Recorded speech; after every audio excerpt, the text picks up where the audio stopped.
The March 2015 combined meeting is now called to order.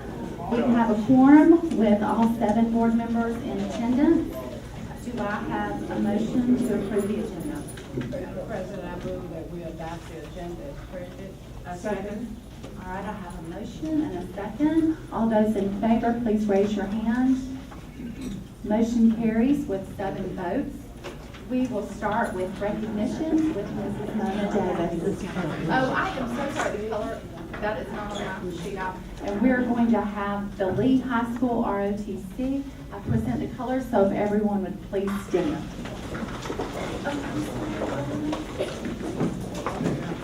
Oh, I did, I'm sorry.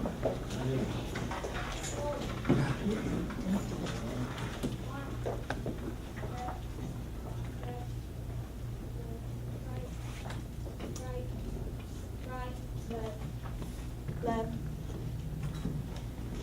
left,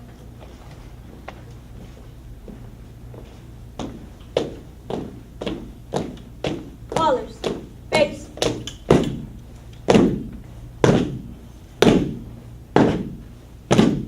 color, home, reason, colors.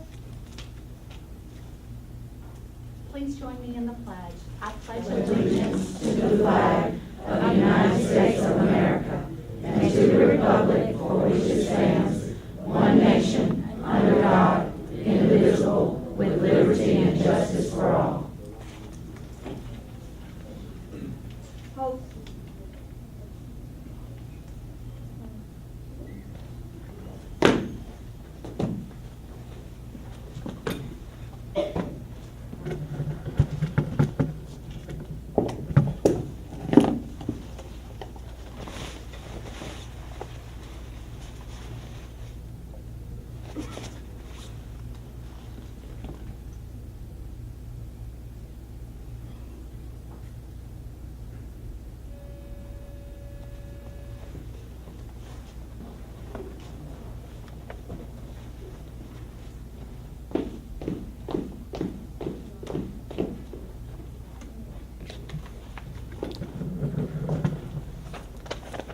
Carry, colors, left, face, forward, march, left, left, left, right, right, right, left, left. Thank you. Thank you.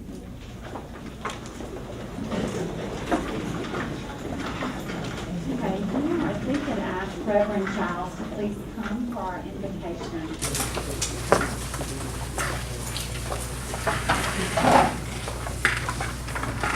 Thank you. I want to thank the Board of Education for giving me this opportunity to come and petition the Lord on your behalf. I hope that something good will come behind. Let us pray. Most gracious and ever-loving God, our Father, we truly thank you for this day. We thank you for life, and we thank you for having it more abundantly. We thank you for this, our board members. We pray that you will continue to strengthen them and hold them in the palm of your holy and rich hand. That you make this system a better system for the people that we serve. Bless our students and let them know that there is someone who cares for them. And we pray, oh God, that you would just remember now that you are God and we are your people. We get confused sometimes, but we know that you're God that is able to regulate our troubled mind and give us the peace of mind that we need. In these times like these, we need a peace of mind.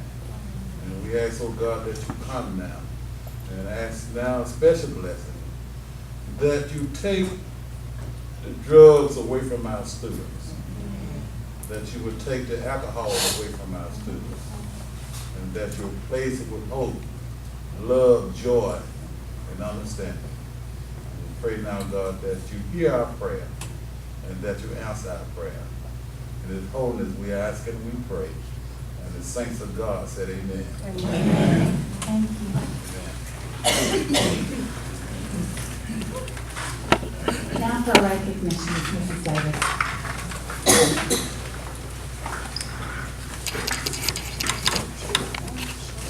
Hello.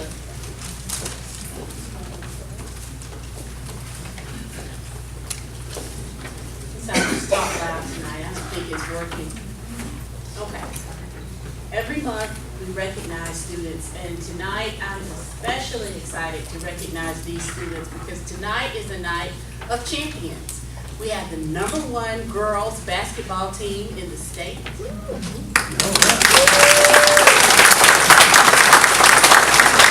the #1 boys basketball team in the state. We got the #1 speller in the county. And we've got 2 of the top teachers in Montgomery Public Schools. And first up, oh, I'm so excited, are the Jeff Davis Lady Vols Class 7A State Champions. Ladies and gentlemen.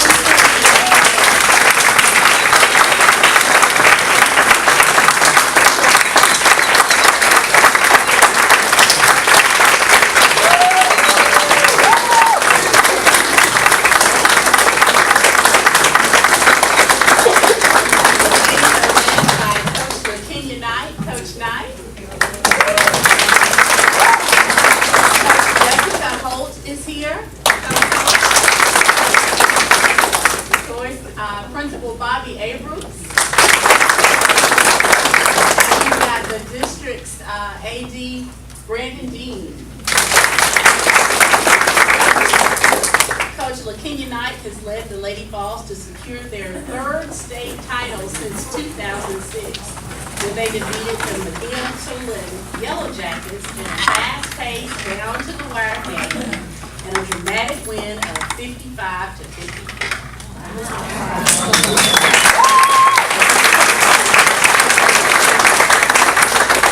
The tournament MVP honors went to Lady Vol Jasmine Walker. Raise your hand, Jasmine. 23 points, 9 rebounds, and 4 steals. All right. Tia Horn, raise your hand, Tia. Oh, Seaborn, I'm sorry. That's what they put in the paper. Also contributed double figures for the Lady Vols with 10 points and 10 rebounds. One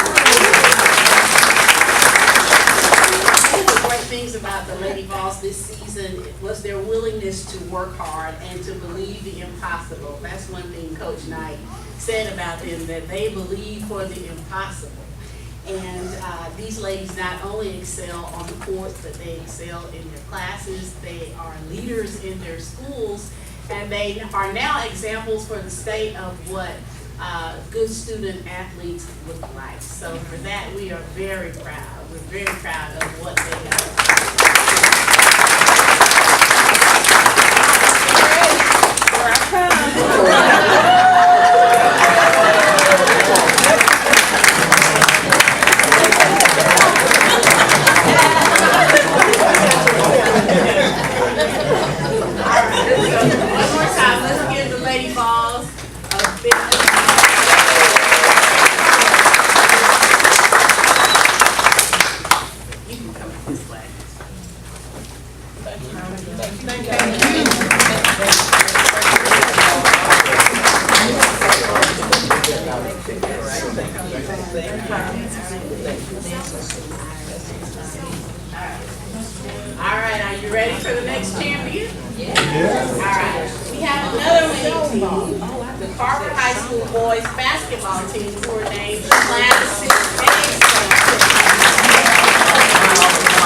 They're under the leadership of Coach James Jackson and his coaching staff.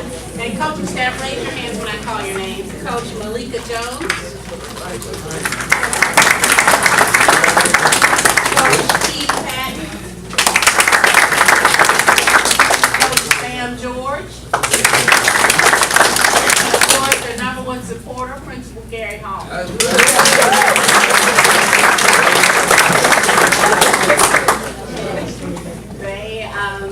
They captured the Class 6A state title to beat Lee Huntsville 57-55. So we had two very close competitive games. And is Virginia Franklin? Where's Virginia? Okay, she's the athletic director. I almost missed it. The Wolverines overcame a 9-point deficit in the fourth quarter with the help of Antonio Nelson. Raise your hand, Antonio.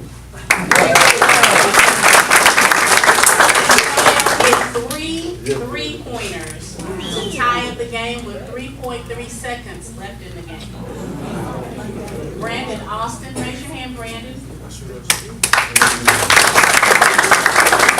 Brandon was named MVP of the game and scored 20 points in the contest. This was truly a nail-biter game. You all had a lot of people worried, but we didn't have any doubt. Jamal Turner, where's Jamal? Jamal hit a free throw with 12.7 seconds in the game. There's Darian Adams. Darian scored 6.7 seconds in the game. Okay, and right before the end of the contest, Lee Huntsville scored a 3-pointer, but it wasn't enough to defeat our Wolverines.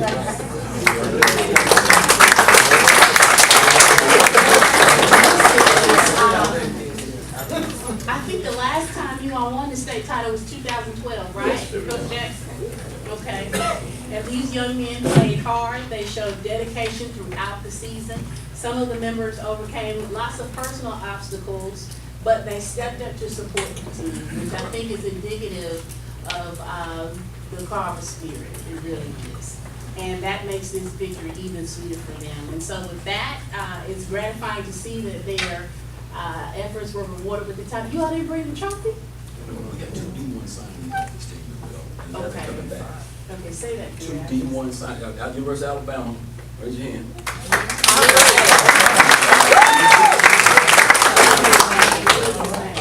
Brandon Austin. Brandon Austin. And Joe Grove. So what's on the side? All right, let's give them one hand. Congratulations.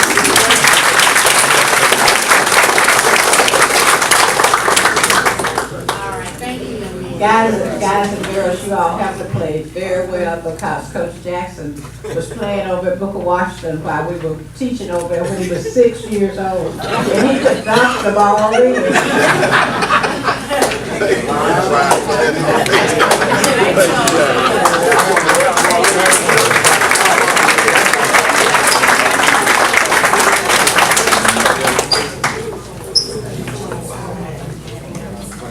All these winners have made the room hot. It's on fire in here.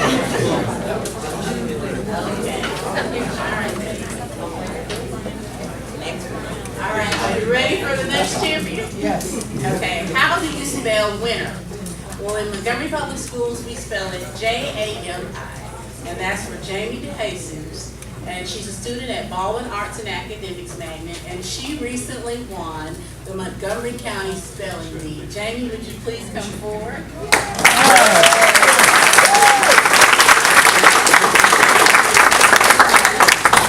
Jamie is joined tonight by members of her family. Would you stand up, family?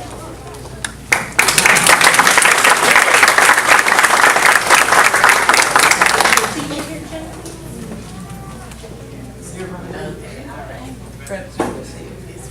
Is Jeanette right here? I don't see Jeanette here. Okay. All right. Jamie won the competition by correctly spelling the word query.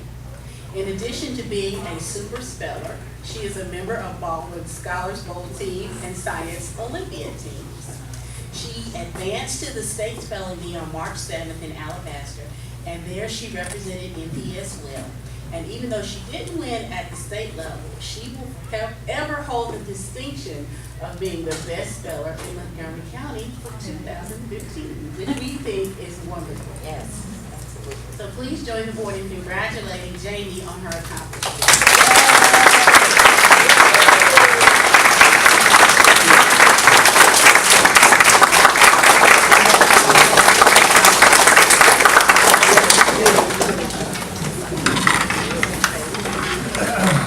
Okay, 2 more left. All right, I told you tonight was a night for champions, and now we're going to meet some of our all-star teachers. I'd like to present to you Montgomery Public Schools 2015 Teachers of the Year. We have Wilson Elementary teacher Melissa Deaton.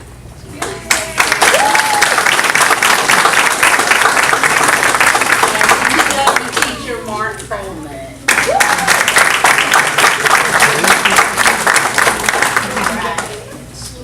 First grade teacher Melissa Deaton has been teaching for more than 21 years, with the last 6 of those at Wilson Elementary. Her teaching philosophy is based on the belief that children learn best when they know they are loved and cared for by their teacher, which is so true. She makes valuable contributions to the teaching profession and serves as a mentor for new first grade teachers in the district and by mentoring education students at AUM. Of her work, a parent of one of her students said, "My youngest child was very blessed to have Ms. Deaton as a teacher. Words cannot express all that he learned in her classroom. I saw how she interacted with her students, talked to them, and how she referred to them as her kids in her conversation. And she loves students as if they are her own." Her student, Talin Raw Watts, wrote in a letter as well that Ms. Deaton is a very special teacher. She is kind and gives second chances. She helped me not be nervous at my new school, and I love her very much. And the letter was, of course, about the time put it on the screen. BTW social studies teacher and technology coordinator Mark Coleman has been teaching for 17 years, 15 of which have been at BTW. Over the course of his distinguished teaching career, he has earned several prestigious awards and recognitions. And if you all recall, we have called him to before this board many times over the years for the numerous awards that he has won. Some of them, he was named the PBS Learning Media Digital Innovator, and he was one of only 100 selected nationwide for that. He was a Google Teacher Academy member, and there are only 1,000 of those Google certified teachers worldwide. And he was one of only 8 teachers, he was one of 8 teachers selected nationwide to appear in a video on using technology in the classroom by the New York Times. Of his work, his principal, Dr. Quasia Stars, who is here to support him tonight, said, "Mr. Coleman's commitment to world-class educational opportunities for his students and his ability to inspire educators to reinvent how they deliver instruction have had a major impact on teaching and learning, not only locally but internationally." And one of his former students, Logan Cricket, who I had the blessing to meet, he's an incredible young man, said, "Mr. Coleman played a pivotal role in my high school experiences. I am legally blind, and Mr. Coleman encouraged me to learn Morse code, which has been extremely beneficial to me. He's one of the greatest teachers I've ever had." As MPS Teachers of the Year, Melissa and Mark will go on to represent us at the state level. And you know, we've had a lot of luck. We've had 7 of our nominees make it to the Sweet 16, so we're hoping we can do that again this year. So we will wish you all well as you advance in the competition.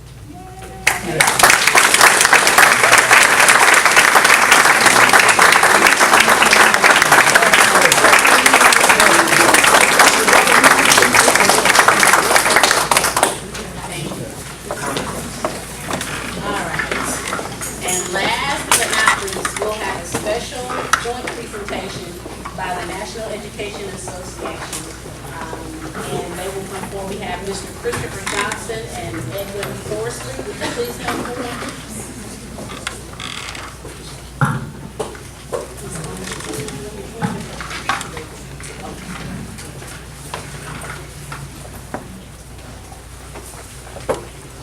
Good afternoon. I'm Dr. Christopher E. Johnson from the National Education Association, and my esteemed colleague, Edmund Horsley, is here today as we bring you great word from Washington, D.C., as one of your schools has been the recipient of a national grant.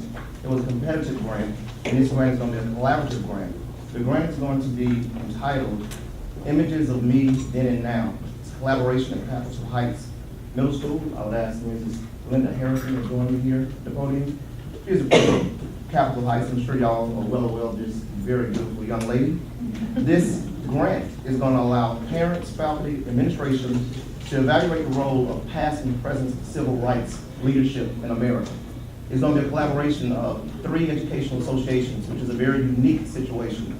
The Alabama State University, NEA, those Alabama State employees are going to be working with students at Capital Heights. This grant is funded by the National Education Association. In addition to that, I would ask that Dr. Pamela Fawcett, who is the state representative with Alabama's Education Association, and she'll come forward. We want to present certificates because the grants from the National Education Association are very competitive.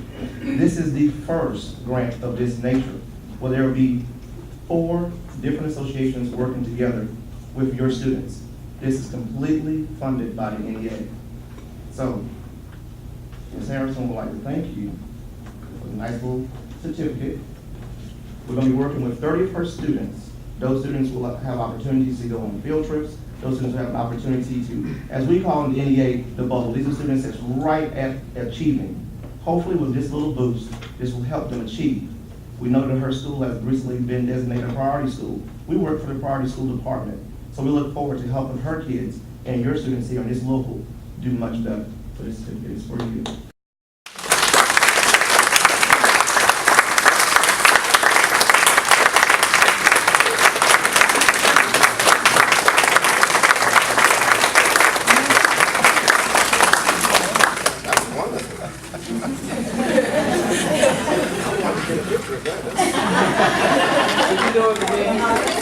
I'm not going to take up much more of your time.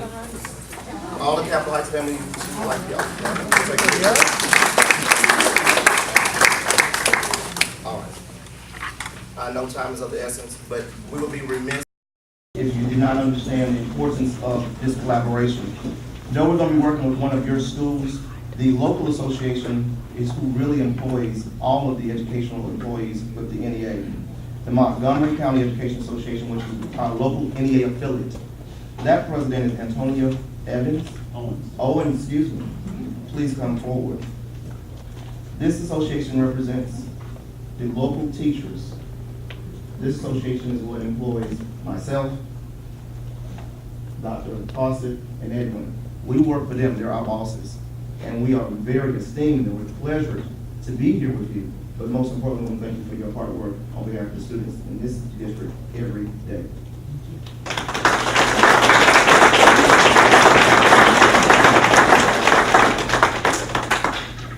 That concludes our brief presentation. Thank you for what you do each and every day.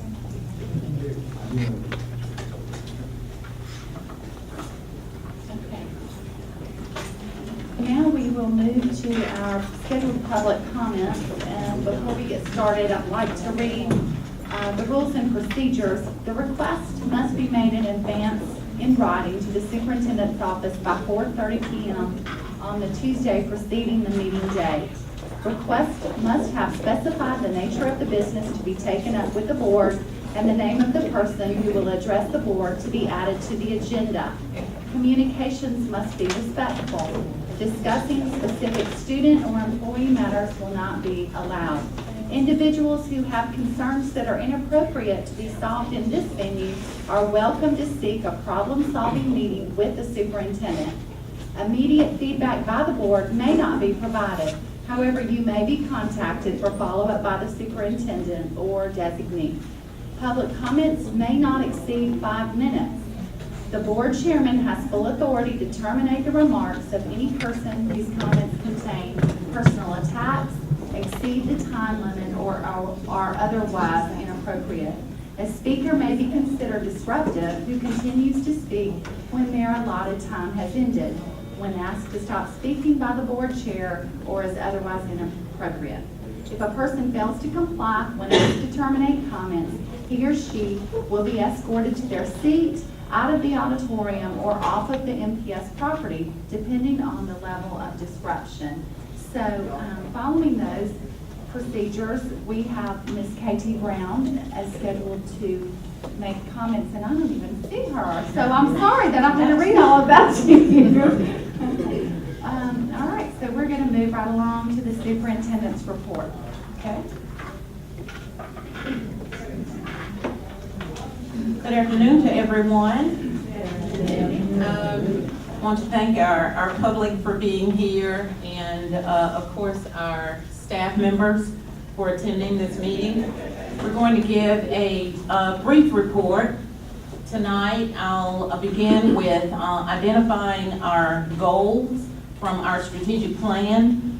Almost everything that we do ties into the work that we originated through our strategic plan. Goal 1 talks about every student graduating college and career ready. One really important grant that we have that's associated with Goal 1 is the Gear Up grant. Gear Up standing for Gaining Early Awareness and Readiness for Undergraduate Programs, Gear Up. And you don't have any information on this, so if you're looking for something in your packet, there's nothing there. I've made reports about this grant previously, but I just want to reiterate that we're very fortunate to be a part of the grant. This grant is sponsored by state colleges and the Black Belt organization. It provides an opportunity for all of our 6th and 7th grade students to begin receiving academic support, tutoring and summer school, lots of support to ensure that they are ready for college or careers. It follows these 6th and 7th graders all the way through high school. We are just delighted to be one of the 19 systems in the state that are participating in this grant. It's a discretionary grant, and as I said, designed to increase the number of low-income students who are prepared for college. Auburn University is going to be heading up the Gear Up Summer Academies for our 6th and 7th grade students. Each college does a different focus in relation to this. Alabama State has a role, the University of Alabama has a role. So we're just, again, going to be working through our relationship with this grant, and I will keep you posted. I'll probably be giving you another update on Gear Up as we move forward. Pre-K grants were offered of this, well, over the last 2 or 3 weeks, actually. We did not apply for any new grants, but we did apply for some grants to expand the current services that we have in 8 of our existing pre-K programs. The good and blessed thing about that is we didn't have to come up with any out-of-pocket money for matching funds, but we were able to identify in-kind funds that will be sufficient, or in-kind matches that will be sufficient. Tara Carr and Mr. Dotson have looked into this, and they believe that we're going to exceed the 25% match that was necessary. These 8 classrooms will each be receiving a total of $45,000 each in supplemental support. And we will continue to offer up information to you about these as well. One thing, Ann Sykes, I don't see her, but, oh, okay. Ann Sykes has been very supportive as we've worked through getting these grants. Our second goal has to do with every education professional being well prepared and resource supported and effective. This year, the governor named this particular week as National Board Certified Teachers Week. They're being recognized through a state resolution. We have 17 National Board teachers in Montgomery County, and we are going to be planning an opportunity to recognize and appreciate them but at the same time, we want efforts to recruit other teachers for this opportunity that really benefits students. Under effective education professionals, I received a letter that I want to share from a professional this week. And I want to say to this professional, who is indeed worthy of hire, congratulations. I want to say to this individual after I read the letter, well, I guess I can say it before, we love you, and we're going to miss your humility, your intellectual prowess, and your jokes.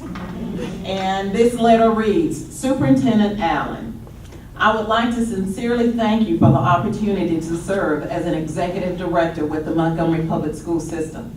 I have learned so much from the experiences afforded to me by MPS, and I'm very much humbled by the opportunity to have had to serve the district. However, I would like to resign from my current position as executive director to pursue a position that has been offered to me as superintendent of Conecuh County Schools. I would like for my last day of employment with the Montgomery Public Schools to be effective on March 27, 2015. My experiences with the Montgomery Public Schools will never be forgotten. Again, thank you for the many opportunities granted to me. Dr. Zacchaeus M. Bird. Let's give Dr. Bird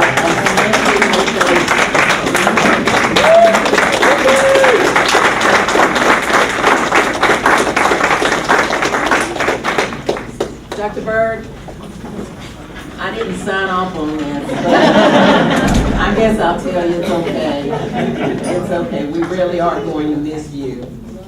We really are. Goal 3. Every student has access to support systems that maximize opportunities for academic and life success. Just wanted you to know that the Learning Support Program is moving forward slowly but surely. We cannot be any more confident that we need this program to address the needs of our students beyond academics.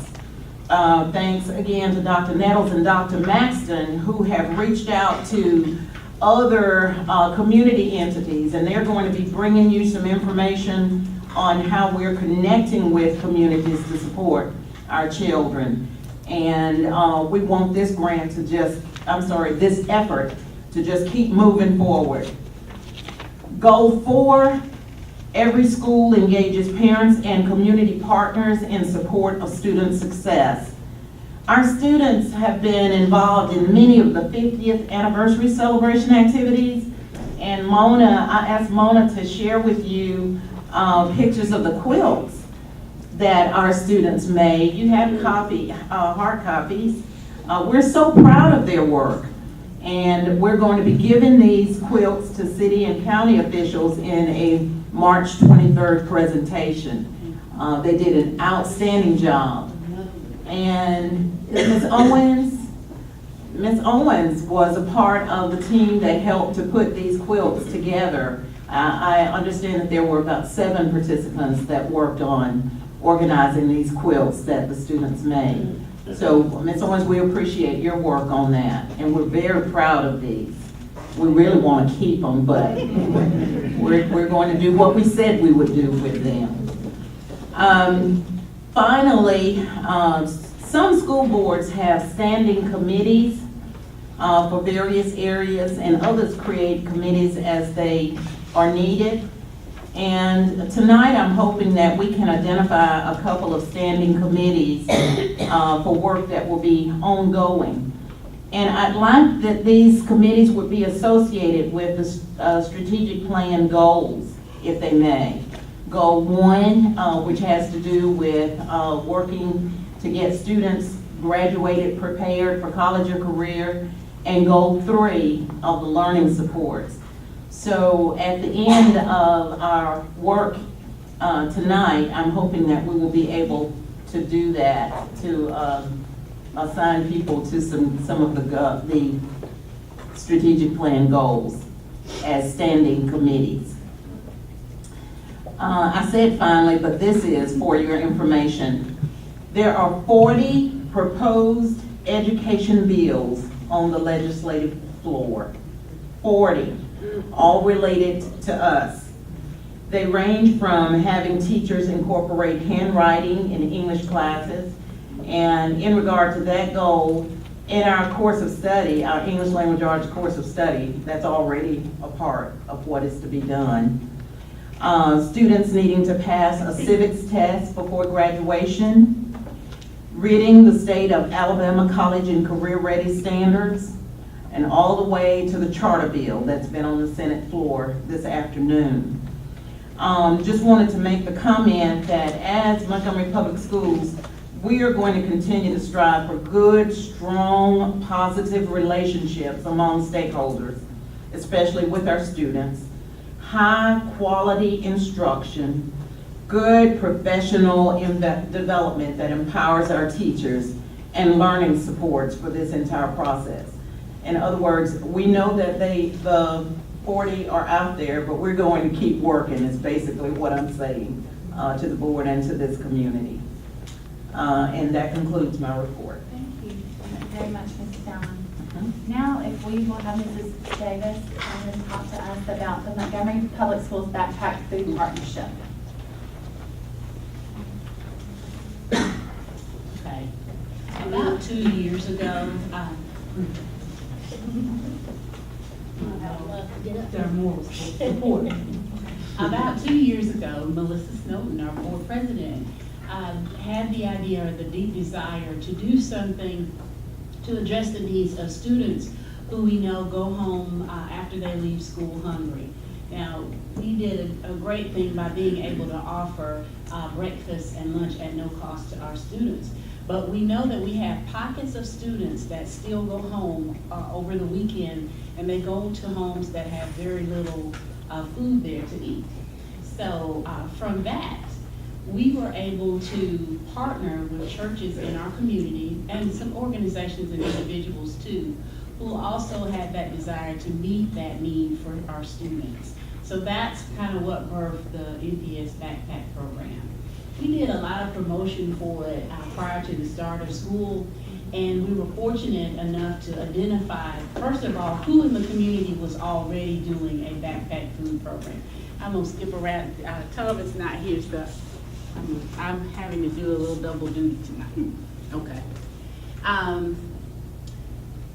What the Backpack Partnership is it provides, oh, thanks, Steve. Okay, the Backpack Partnership, like I said, provides food for students who go home hungry over the weekend. And it's a simple thing. A church will adopt a school, and the schools and the counselors tell them, just say we have 5 or 10 children in our building that we know go home hungry. And so they purchase food and they put it in a bag. At some schools, some churches actually use backpacks, but that's not required. They put the food in a bag, and it's food that a child can heat up and eat for themselves. And they discreetly bring it up to the school, it's put in their backpack, they get on the bus, and that's their food for the weekend. It's as simple as that. It's simple, but it's powerful as well, because we have a lot of students who really need this program. How are children identified? There's not a process per se for we don't use income verification or anything like that because of the poverty level of our district. And we know there are times when we have a lot of students who could actually use the food, but for whatever reasons, their parent won't accept the food. So a lot of times the teachers observe or the counselors observe that there's a child who's displaying symptoms of being hungry. Students complain that their stomach hurts, they're not attentive in class, and some of those symptoms are listed there. But anyway, once those children are identified, their names are given to the counselor, and that's how it's determined who will receive that backpack. Okay, what's in the bag? I wish I had a bag to show. I should have brought one. But anyway, there are lots of things that you can put in the bag. A lot of them are like canned meats, they're crackers, snacks, soup, a cereal, what else? Just things that a child, juice, box juice, things that a child can manage themselves. Okay, a lot of the churches that have adopted schools, they opt to use the Montgomery Area Food Bank, but a lot of them just purchase food on their own. One of the concerns with the food bank is that when you go, you're not always able to get the foods that you want. You're kind of stuck with what's at the food bank. So a lot of the churches that have partnered with the program choose to purchase the food on their own. Steve, we can go up one. Okay.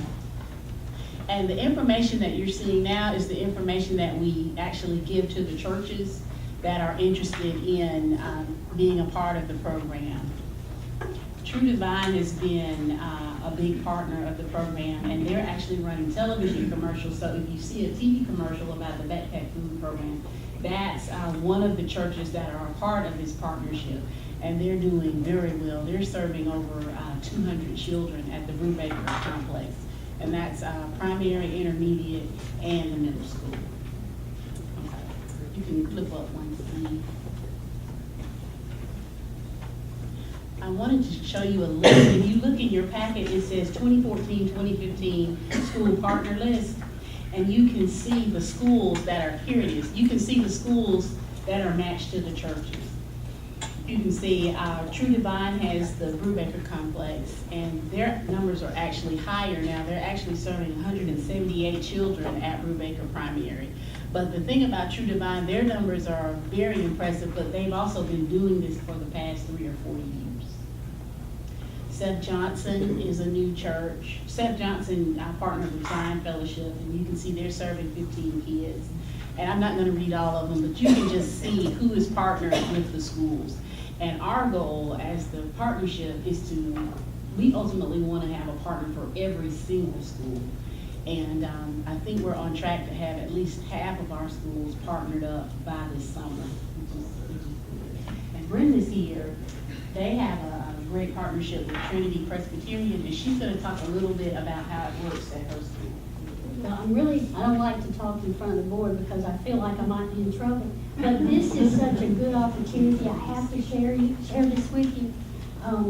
When Ms. Mona got in touch with some principals, I was so impressed because I've been thinking about what about my kids on the weekends, because you see the economy getting worse and worse, and you see the children coming in without cooks and things, and we can supply those, but how do we do anything with food? So luckily she appeared in the summer. She called us down, and I sent a letter out to about, several families that I thought maybe that they could use some help. You have to be really careful because you don't want to embarrass anybody, and that was my goal, not to embarrass anybody. And I thought, this is not good enough because there may be families that I don't realize need help, because sometimes, all our little children are in uniforms, and so it doesn't show that they're hungry, but you know that they might be. So I just sent a letter to everybody. In my weekly newsletter to parents, I just said something about if you are having a little hard times because the economy's down, then please jot me a note on the bottom of this piece of paper. So we got back immediately 25 responses. And I promised them that I would be very discreet and it would be kept confidential. Everybody's had hard times. I've had hard times. I'm sure some of you have. And so it was well received. And then I needed a partner because I can't come up with all of this food. And I didn't want just anything for the children. I wanted something nice that they could take home and use themselves. So luckily, Trinity Presbyterian, the Trinity Wildcats, I got in touch with them because they're right around the corner from Bond Road, and we use our churches in the area. So they came over, they talked to me, they said, yes, our math students would love to do this. They raise money through a program called Pennies for Students, and they have been supporting this whole program all year. I was hoping someone could come tonight with me from Trinity, but they couldn't because it was kind of short notice, and they have things going at their school and their church as well. But it's been well received. I'm very pleased with it. We're serving 25 students, and I'll be honest with you, next year I hope to go up to 35 or 40. And it's just little things in the bag, like Mona said, crackers, soup. They put it in for me. They bring it over once a week. I call the students up to see the principal. They love to come see me at the end of the day on Friday, and they get the little backpack and go back to class. So, and they're excited about it. such a good program, such a warm thing to do. And as a principal, I think it's one of the best programs that we have. I'm real pleased. And I thank Mona for that because it was a blessing. Well, one of the great parts about it, like Dr. Lindsay talked about, is the shame. We don't want anyone to be ashamed. So the schools are doing so many creative things, like you call them down. At Dozier and Spooner, well, they've done it so long, they just know, and they're served by Frazier, they just know at this time, I go to a place, I pick up my backpack, it's full of food, and I leave. And at other schools, they'll give a little code word. At Highland Gardens, they give a little code word, and so those students know what it means. They know it's time to come, get my bag, get my food, and go. So it's done very discreetly, and I think that's the best part about it. It is. It's wonderful. Yeah. But anyway, also in your pack, real quick, Steve, could you scroll up a little bit? The program is voluntary, and you don't want to offer, back up, I'm sorry. We don't want to give a bag of food to anyone who doesn't want one. You can stop there. So each church, they'll send me their logo, and we'll customize this form for them, and it's a parental consent form. So you know that the food is going to a family that actually wants the food. And if you could scroll up just a little bit, Steve, you can see if they have other children in the house. They write their names, so you know. Most churches want to serve the whole family, and that's the way they can do that. And if you could scroll up just a little bit more, this is one form where you can actually get feedback from the people who are receiving the bags, and they can tell you, I like this, we don't like this kind of juice, or we don't like whatever. And it's just another way that that church can make that a personal connection with that family. So I think that's it, but that's kind of a general overview of where we are. And Ms. Nolan has been wonderful with this. She's helped recruit more churches to the program. As soon as we started doing it, and we have some radio spots running, and they've appeared on television a lot. After you, I think, went with True Divine, I was getting calls about churches that wanted to do it. I have 6 churches now that are ready to get on board for the upcoming school year. So this is truly great, and we'll report back our progress as it advances. I have to share one more thing because I'm so excited about this program. A little boy had to check out one time, and he said to me, "Oh, Dr. Lindsay, am I going to get my snack pack before I get to go?" And that just touches your heart. So that was nice. I know they appreciate it. Thank you very much. Thank you. Thank you so much.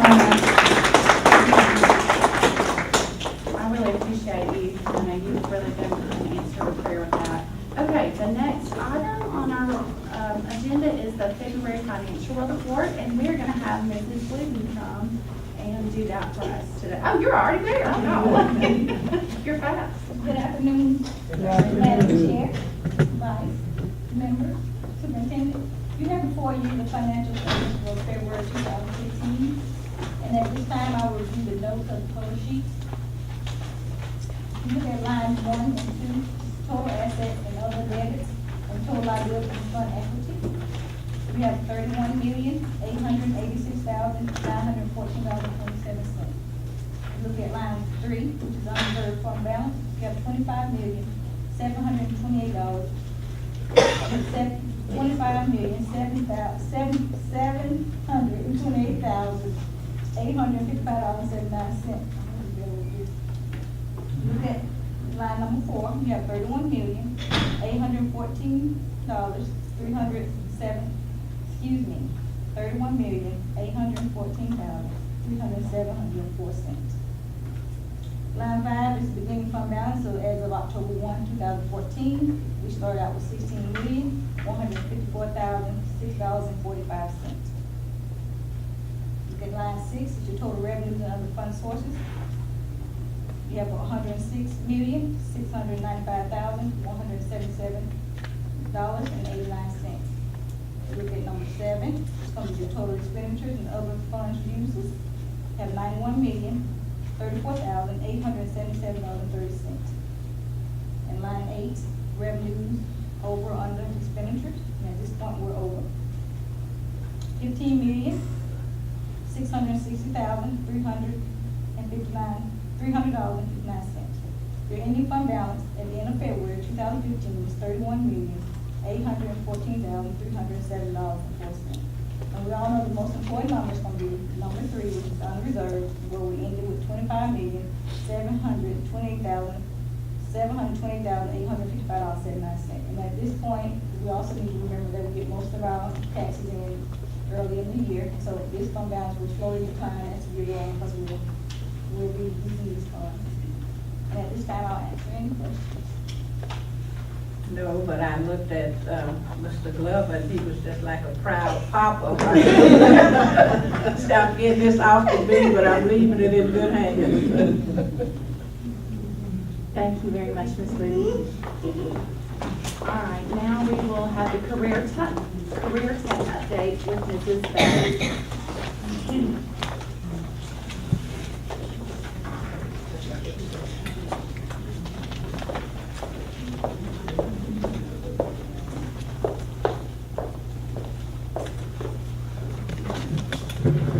Superintendent, members of the board, it's my pleasure to provide an update for you on the activities that Career and Technical Education has been involved in. This is not new information for you, but just to bring you up to speed on where we are today. If you look in your package, you see a one-pager called Framework for Career and Technical Education. If you look down the left-hand column, you will see 4 traditional high schools, and then on the right-hand column for the Impact Center.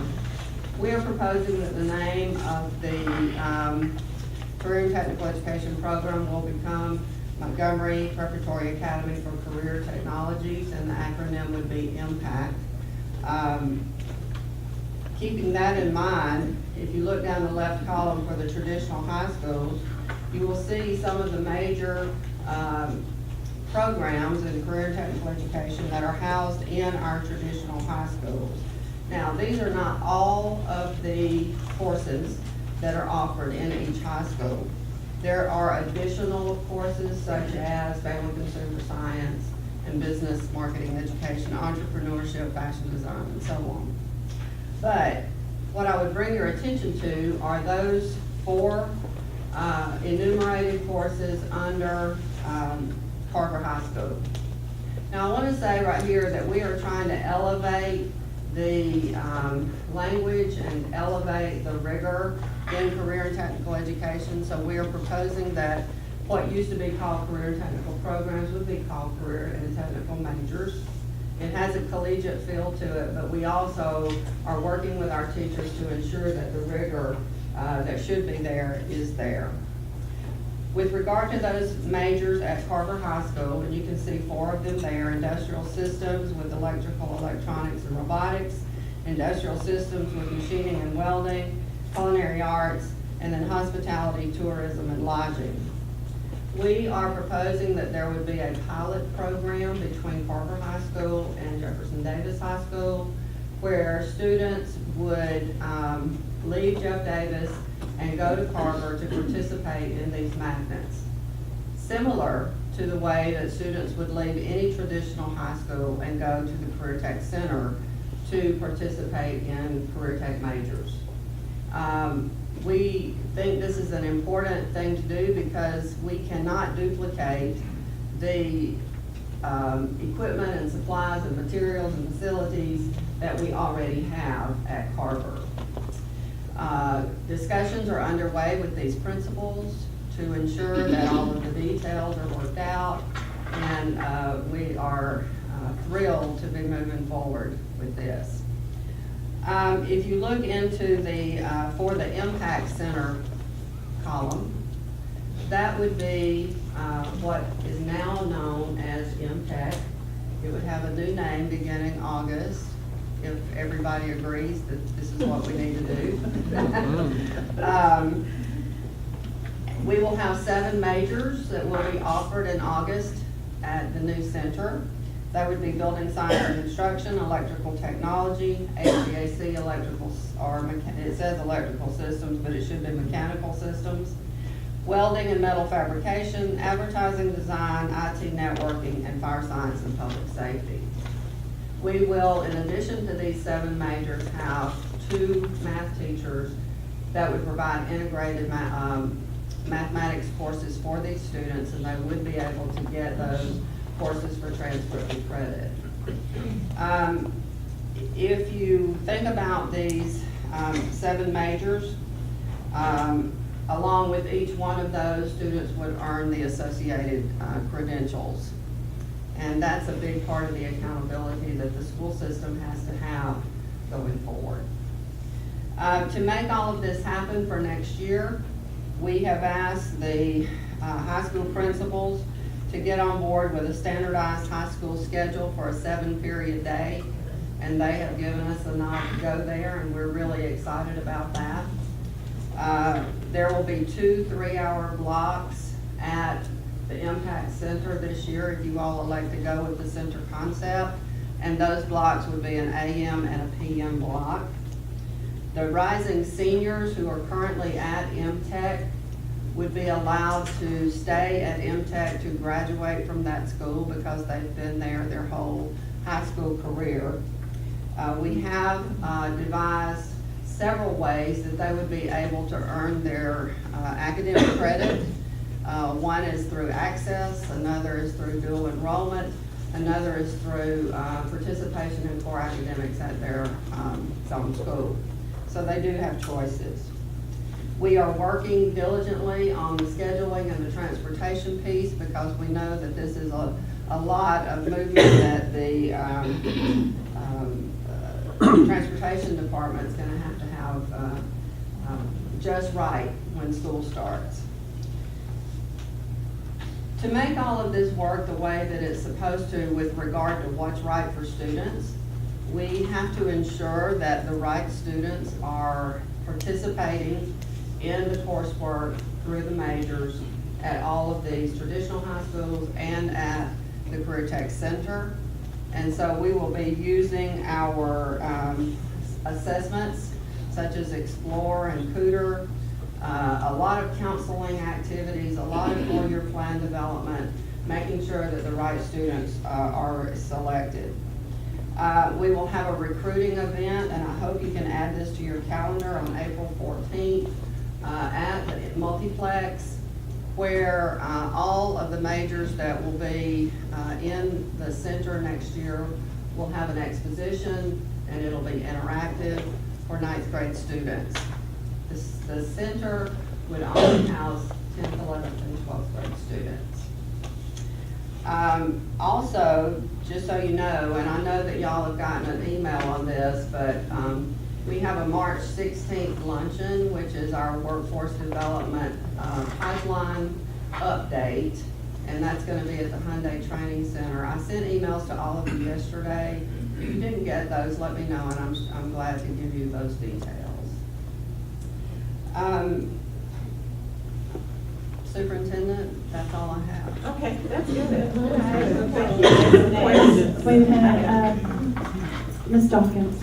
Yeah, first thing, on the existing majors, and you said Carver to JD to Carver, Yes, ma'am. was that just culinary and hospitality? No, ma'am, it would also be the industrial systems in both the electrical, electronic, robotics, and in the welding. So all 4 of those, they will be able to, Well, we're piloting first with the trip from JD to Carver, not from Carver to JD. okay, all right. Who's next? Okay, Ms. Bryce. Okay, this reminds me of our vocational centers with Mayback and KBAC. Yes, It's the ma'am. same concept. Yes, ma'am. And what we finally had to do, we didn't know the students that would be involved, but we had to do something like a dummy or generic schedule for the travel time. And I think that's the only thing that you probably will have a little difficulty with getting started. But once you work out that travel time, you're good to go. Well, and that's one of the reasons that we are highly recommending that we go to the center concept this year. While we're still at the current facility and the numbers are small, it will give us the opportunity to work out the bugs with the transportation, the communication. I mean, when you think about it, we've got to have grab-and-go breakfast for these students that they can pick up when they get to the Career Tech Center. We've got to work out the way that all of the students are entered in the I-Now with regard to attendance and checkouts and all of this. So there's a multitude of details that go along with transportation. And we believe that in a smaller environment, beginning in August, we would be able to work out those details. I have a couple of things here. First of all, I listened to you, you said that, correct me if I'm wrong, you said you're making sure that we get the right students in the areas selected. My concern, my question at this time, what prerequisites are you using to determine those children who are eligible to participate in that? Well, we have not written, quote, eligibility requirements because any student who's in the 10th grade is eligible to participate. What they need to have, though, is an interest and aptitude for the major that they select. And so when we have a number of assessments that they all participate in that help us know that it's a good fit for them, both with regard to their aptitude and their interest. And so we would look to those very closely. We also are working with making plans and working with the counselors to ensure that the students have the appropriate counseling opportunities so that they know what to expect. And then we have the recruiting opportunity that they'll have in April. And the teachers who are at the current MTech will be visiting the 9th grade students, looking at recruiting for next year. So we've got a lot of things that are working right now, and we think that, there'll be some that get in and they go, I don't like this, and that's okay. It's important to know what you don't like to. Okay, well, I'm glad to hear that the desiring part there in terms of the child being having the opportunity. Certainly this was brought to the table early on, and we brought MTech, to this district.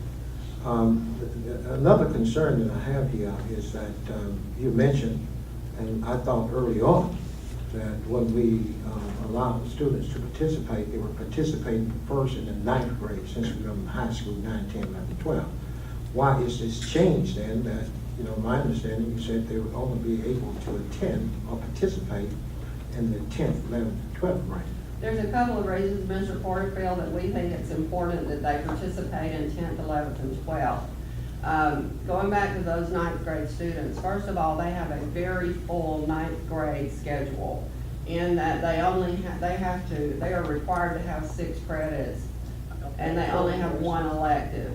Well, with that format for their coursework, they don't have time to participate in MTech. But we also know that in the 9th grade, there are a lot of, I said MTech, and I should have said MTech. Sorry about that. In the 9th grade too, we also know that there's a lot of maturation that occurs. And we feel that after looking at best practices across the state, across the nation, even that most career tech centers will serve either 10th, 11th, and 12th grade students or 11th and 12th grade students because of the level of work that will be going on there. We feel like that opportunity for students in 9th grade to mature is a very big deal because what we're trying to do is simulate a workplace. And the discipline problems don't belong there. And the deal is, what we want to say to these students is career tech students don't do that. They're preparing for work. So there's lots of reasons that a 9th grade student would be better served, we think, at their high school. Not only because of their 6-period required schedule, but because of their levels of maturation. My understanding is the high schools are supposed to be going on a block schedule. No, sir, they're going, we met with the high school principals and we worked out a 7-period day for all. They all agreed that to go into block scheduling takes a lot of work and a lot of preparation that we really don't have the opportunity to do right now. There needs to be a lot of professional development for teachers to know how to use a block of time. And we're just not there right now. So we're gonna move forward with trying the 7-period day to see if we can make that work. And that's another reason why it's great for us to try this for 15-16 to see how it can work for us. I'd like to add on, and I should have said that if you look to the right-hand side of your handout, the 2016-17 majors are listed there. Medical sciences, pre-engineering, and the upper level of industrial systems. You know, I see these that are listed for 2016-17, but early on, you know, when we first, you know, when I started looking at these programs, and certainly one of the things I thought was critical is the fact that we could offer courses on careers such as barbering, cosmetology, because then I know that there are jobs out there. Lots of children that are, you know, I know people who are interested in that area, and I thought for sure by 2016, 2017, we could at least offer that area of concentration. What was the problem with that? The 10 majors that we're offering recommending that we offer by 16-17 are those that the business industry folks around the region have said that they have the most employment opportunity. Now, that's not to say that, you know, there could be growth going forward and new majors implemented, but we have not considered at this point that we would have cosmetology and barbering. And let me say this, Mr. Portfield, I think we have the capacity to put almost anything in stride. But we're starting, we did this really neat thing about getting with businesses to say, what do you need? Because that's who and how we're going to prepare these students. Not neglecting to understand that there are other interests. There are lots of other interests. And this is not the deadline for anything. We're moving into 2016-17 to try to get that set. But we'll have many other opportunities to offer additional things after we get this piece rolling. We are, Ms. Portfield, truthfully looking for the support of business and industry as we get into these. Well, these businesses that I go get my hair cut, that's business out there. Yes, sir. I know a lot of other businesses out there that tend to have what we call barbering, cosmetology, and certainly we've got a lot of our children who have interest in those areas, and certainly they can make good money and support themselves. I see the businesses that you're talking about, but then there are other businesses that out there would certainly have an interest in children being prepared to, let's say, take their places when they move out. And also it opens up the door for entrepreneurship in those areas. And I was just saying, I thought that during the discussions that I had earlier with the previous individual that was there with the MTech or working with MTech program, that this would come to some fertility at least 2016-17. I don't know how long we're going to continue to put that one off, which I think is critical for those, the district I serve. Okay, thank you, Mr. Porterfield. Yes. Ross, yes, Mr. Portfield, this area is saturated with cosmetology. Well, you got to remember, and I think you were up there too, many of those who've been in business, you're going to have people to replace them because of the aging groups that we have out here. And certainly we need to prepare children for the future to take on those jobs that maybe some of these will be going on to glory on. We understand your position. Yes, we accept your point. And I'm quite certain that the career tech folks have met with business and industry and found programs that Well, what the data shows with regard to those service programs, cosmetology and barbering, is that a lot of children or students get involved in those programs for personal development, not professional development. And we do have lots of employment opportunities, there's no doubt.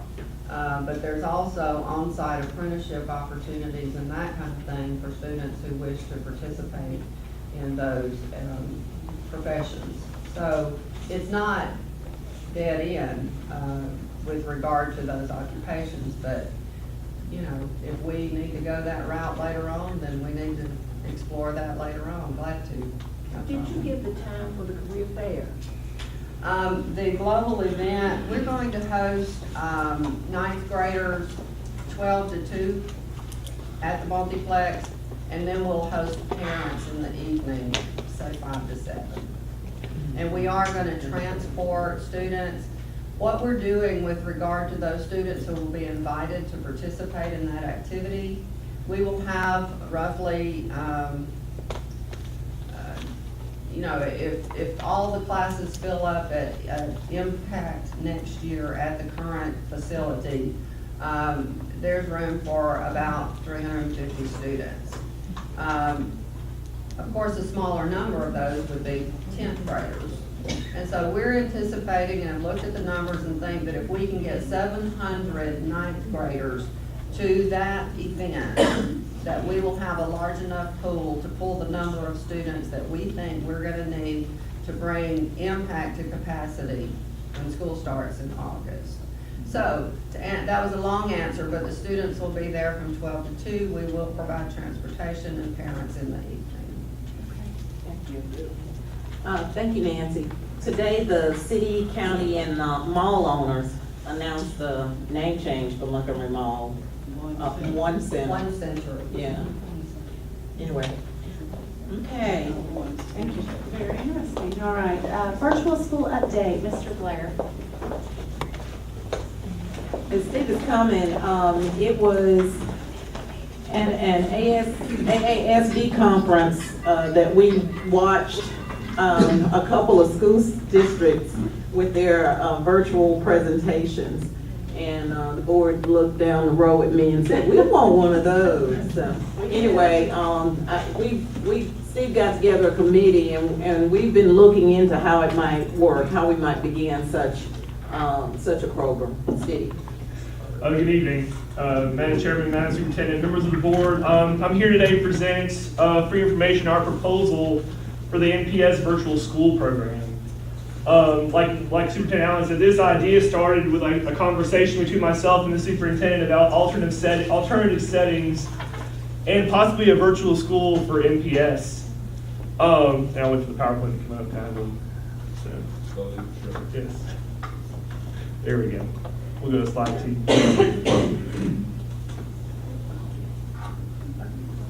While you're doing that, I'm going to step up and adjust the thermostat. Is that okay?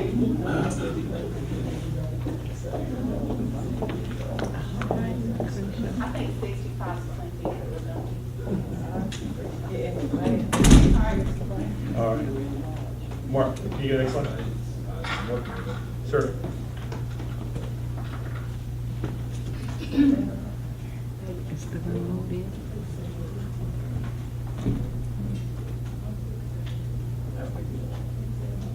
There we go. Okay. All right. The goal of this program is to provide an alternative to the traditional classroom for students who are highly motivated and self-directed. After completing some research from other virtual schools, I was tasked by Ms. Allen to create a committee, which you'll see the names on the screen. We have worked really hard to bring this program to life. Some of the people in the committee are here. If you can stand, if you're on the virtual school committee, you can stand. Thank you. Our committee has developed a purpose for the virtual school program, which is now on your screen. The purpose of the virtual Montgomery Public Schools virtual school program is to provide motivated, independent learners with engaging, student-centered courses to meet students' educational needs in an online environment, which will allow flexible and individualized learning. In our research of best practices, the community visited Baldwin County and Pike County virtual schools. Both sites were very helpful and encouraging to us. We've also been in continuing discussions with the Access Distance Learning staff at the State Department of Education and the Troy Support Center. After visiting these two sites and other research, the team discussed all of our options and tailored our program to meet our goals and purpose. These are some of your benefits to this on your screen, but I want to stress flexibility. Students can attend classes and complete their coursework anywhere at any time during a 24-hour period.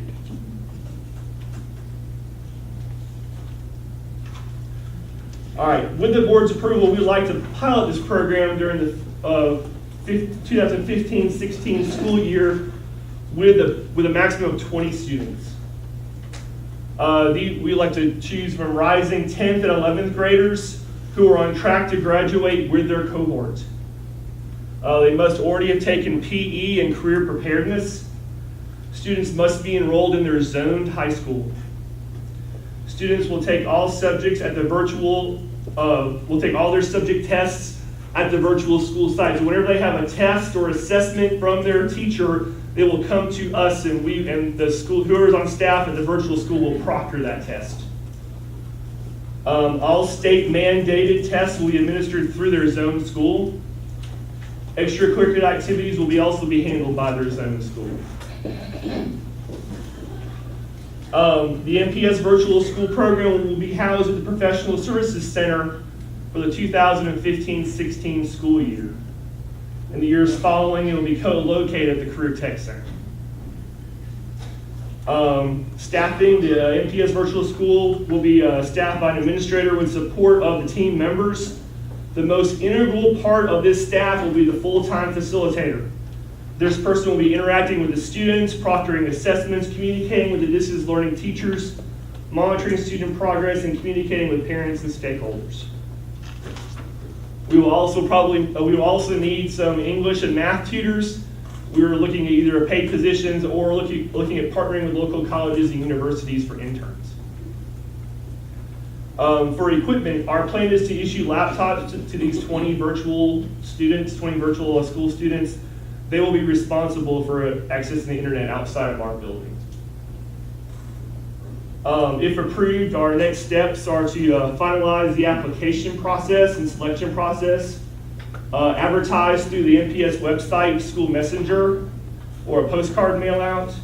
We'd also want to hold a mandatory parent and student meeting for those who are interested. We want to go ahead and make sure that the student and the parent know what kind of program this is and make sure they want to be involved in this. And on behalf of the virtual community, I thank you for your time. Do you have any questions or comments? You may have answered this, and I was looking through here. Yes, ma'am. You have the information page that we created. Yes, Right. ma'am. How are these students going to be selected? It's the selection process will be just if you are in your cohort, and then it'll be a random, like the lottery. Yes, ma'am. Yes, ma'am. Let me ask, students that are, say, currently being homeschooled, Yes. would they be eligible for the program? As long as they are registered in their home, they'll have to go register in the public school. And also, just briefly, you said extracurricular activities. So these students will be able to participate. Let's say they're being homeschooled, but they'll be able to participate in band or sports or whatever. Well, they'll be zoned in their home, zone school, right. so they're not. But yes, it'll be extra. Would be at the home school. At the home These school. are not home. No, they're enrolled in the public school. If they enroll in our schools and become our Yes. students, Right. then they have that opportunity. Yeah, I Yes. understand that. Yeah. But they can take all of their coursework at home. Yes. And just come in for tests. Yes. Right. Yes. So I think it's a great benefit because I hear, especially students who are homeschooled now and are not in Montgomery Public Schools, this is a way to bring them back to Montgomery Public Schools. And of course, one of those benefits is extracurricular activities. Right. So I love the idea. I do too. Mr. Warfield, did you have something? Yeah, I've been having some concerns with virtual schools anyway. And my reason for being is this. You mentioned there in terms of looking at how you select those students. And then you said, well, these students can participate. Those, by whatever criteria you're using, they can participate. Montgomery Public Schools serves all students. Every child should have that opportunity. What happens then to a child who's geographically located in such a, let's say, an area in Montgomery County that qualifies but doesn't have access? We had what do you mean by not qualified access? Qualified but not have access to the internet. Internet access. We've got rural areas without internet access, but we have children who are living in those areas that may qualify for your program. That is something that, yes, I'll let you. Yeah, okay, yeah, you can let me. I asked you to stand up there. Ms. Porterfield, we're gonna start somewhere. There's nothing like getting started. I know we can come up with a lot of different situations that we're gonna have to address, and if we allow, we're not gonna allow that, the fact that we don't have an answer for it to keep us from getting started with what we do, what we can do. We're not asking, and I'm glad you brought that point up though, we're not asking you tonight to vote to approve this, but we will be eventually. The first thing I have to do is look for some money to do it, and I'd like for you to help me find that money to get this started, because I would love to begin this program. We'll start digging. But, I mean, the reason why we're presenting this is so that the board, any questions that you have, this is the time for us to get them out there.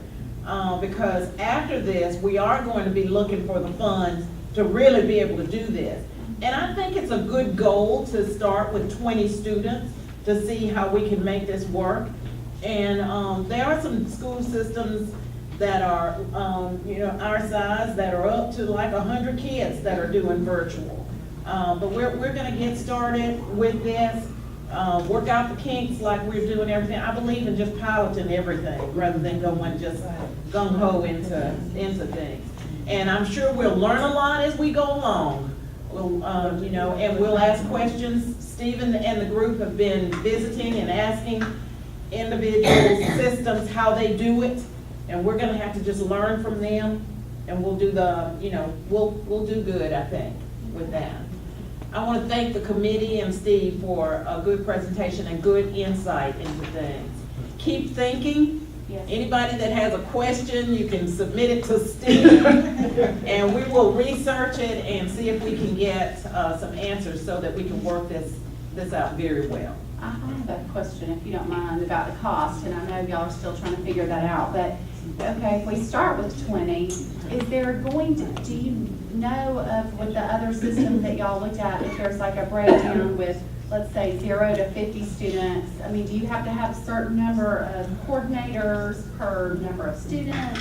The cost right now, the equipment is the laptops Okay. for the students, and we're looking at about $25,000 for some laptops with some overage, a teacher laptop, a printer scanner, and other wireless access points for the room.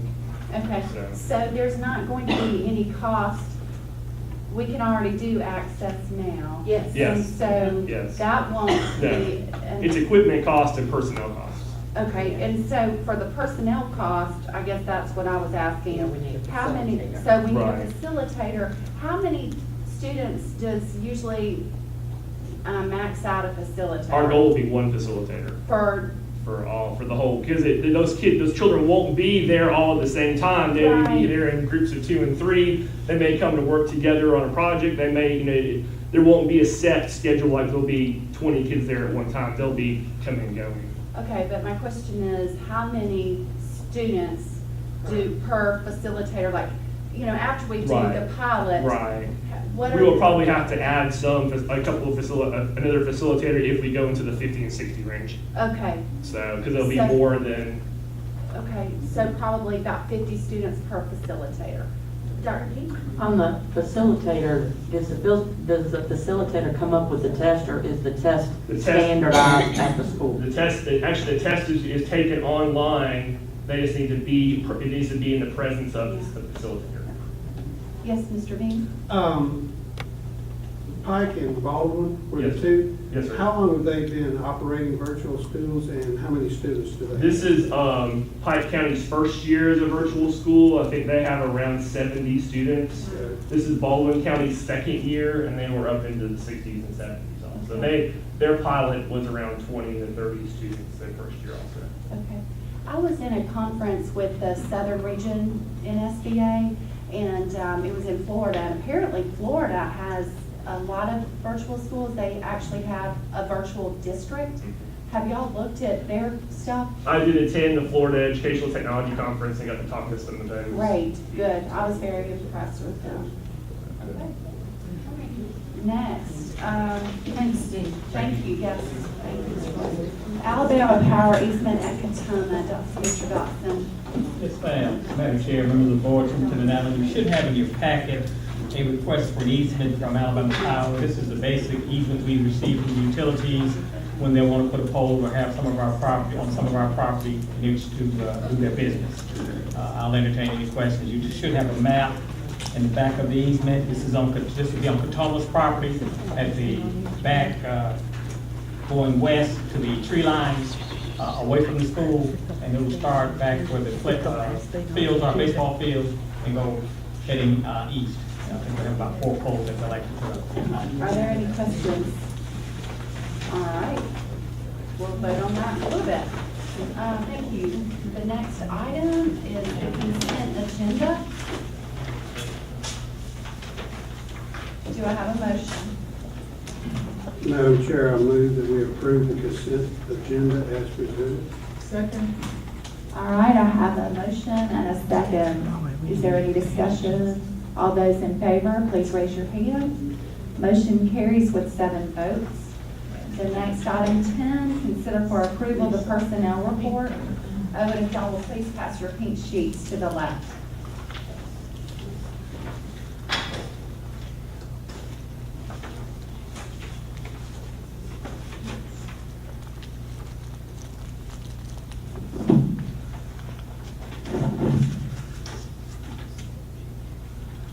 Okay, ready?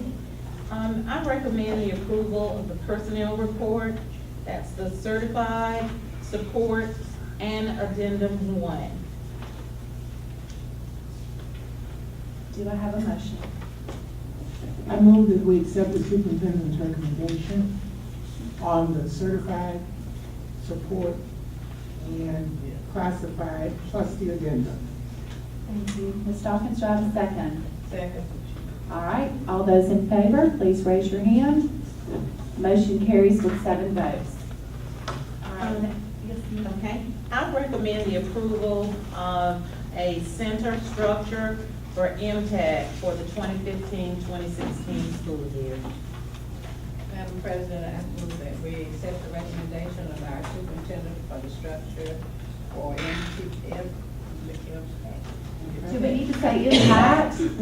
I think that's what we need to say. All right, do I have a second? Have we accepted impact yet as the board decided? Well, that's what we're voting on right now, I believe. No, That's it part did say of we're it, voting or are we on the not? name. You want to vote on the name? Well, We should can we? add that to, I don't know, did you vote I on? mean, we're making a change, huh? Did you vote on the MTech one?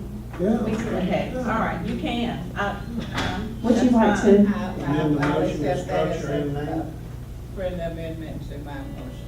Okay, and I have a second from Ms. Ross, is that right? All right, any other discussion?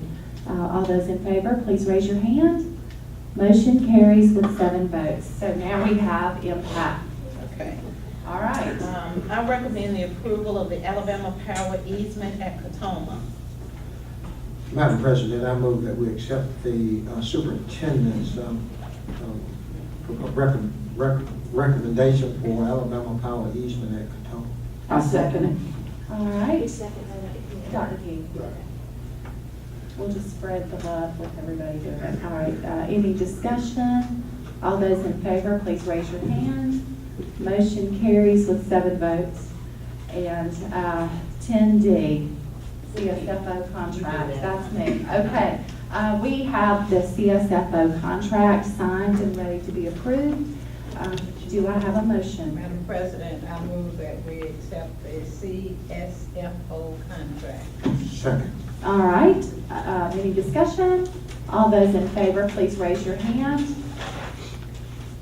Motion carried. Well, wait a minute, all those opposed? I thought about this and I wasn't involved in this one, just abstaining. I'm not Okay, voting, but I wasn't so, involved in it. all right, all those. I'm excited to have her, but like I said, I don't know who else was here and I'm supposed to, because I wasn't here, I'm abstaining. Okay, yes, sir. Oh, I was voting. Oh, I'm sorry. All those in favor, please raise your hand. All right, we have the motion carries with 6 votes, 1 abstention. One abstention. One abstention. She needs to put it in the minutes. Okay, all right, you got it, Mrs. Hill. Okay, other board business. What we wanted to do was we wanted to go ahead and make the committees for Goal 1, the college and career ready. And I have asked Mr. Porterfield, Dr. Keith, and Ms. Ross to serve on those committees. And for Goal 3, the learning support systems, I've asked Ms. Dawkins, Mr. Dean, and Mrs. Briers to help with those committees. Excellent. So what we do need according to the procedures is just a majority vote by the board to establish both Okay, committees. all right. So do I need to have a We just have a motion? motion to establish, The college and career ready and the learning support systems Madam committees. President, I move that we establish the College and Career Ready Committee and Learning support the systems. Learning Support Systems Committee for the board. Thank you, Ms. Dawkins. Yes, College and Career Standards Committee. yes, okay. Standing. Okay, thank you, Ms. Dawkins. Do I have a second? I second. Thank you, Ms. Ross. All those in favor, please raise your hand. Motion carries with 7 votes. All right. and you will get your permits to the committees for that. Okay, thank you so much. All right, I don't believe there is any other business on the agenda.